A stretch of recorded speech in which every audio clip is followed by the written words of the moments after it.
Okay guys, in this next video, what we're going to learn how to do is to calculate the pH of a salt solution. And it's very similar to calculating the pH of a weak acid solution or weak base solution. The only trick is that you have to do a little bit of work up front to calculate the Ka value or the Kb value that you need in order to calculate the pH.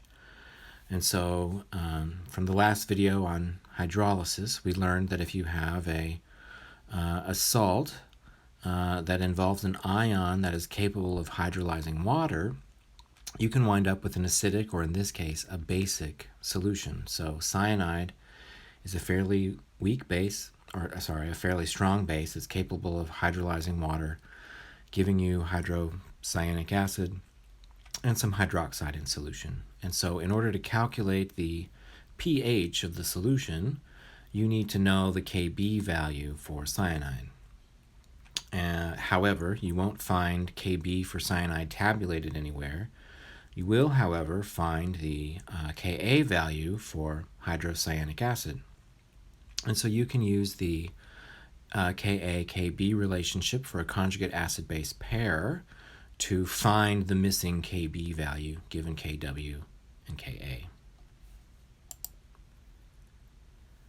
And so here's an example problem that does just that. We're working on the conjugate acid of aniline, okay, which is a fairly strong acid, capable of hydrolyzing water at least, and so it can donate a proton to water, giving you some hydronium, leaving behind aniline. Aniline is tabulated as a weak base, and its Kb value is given here. But what you need in order to determine the pH of the solution is the Ka value for aniline's conjugate acid, and that is not tabulated. So you have to do a quick calculation to find that Ka value. Ka equals Kw over Kb. Substitute in the numbers, and that gives you the Ka value. And now you're ready to find the pH of the solution. So you could work an ice table for this problem.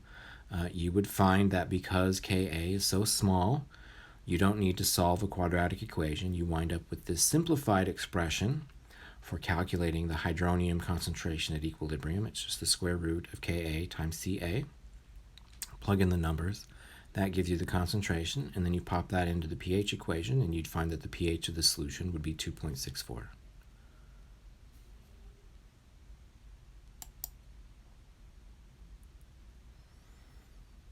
Here in this problem, it's a qualitative problem. They want us to, semi-qualitative, they want us to decide which of the following acids is stronger, this acid here or ammonium. Okay, and what they give us are the Kb for this acid's conjugate base, and they give us the Kb for ammonia. And what we need to do is we need to calculate the Ka value for these two acids. So we use the Ka-Kb relationship to find the Ka for the two acids. We have these two numbers here, okay, and whichever one is larger would indicate which of the two is the stronger acid. In this case, we find it's this guy. Okay, it has a larger Ka value, therefore this will be the stronger acid.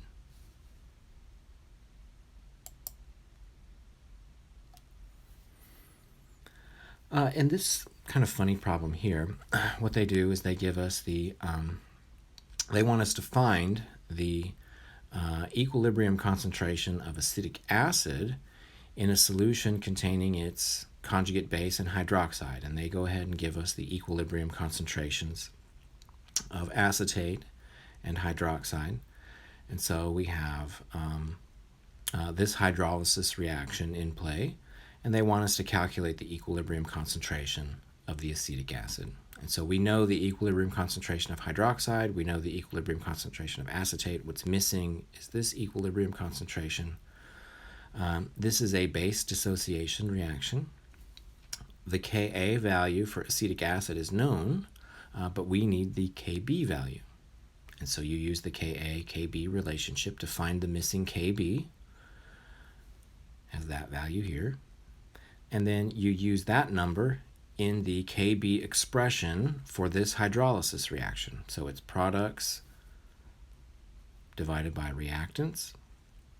You substitute in, or you can rearrange the equation for the unknown acid concentration, and then you substitute in the Kb value and the concentrations that you're given in the problem, and that gives you the Ka value for the acid.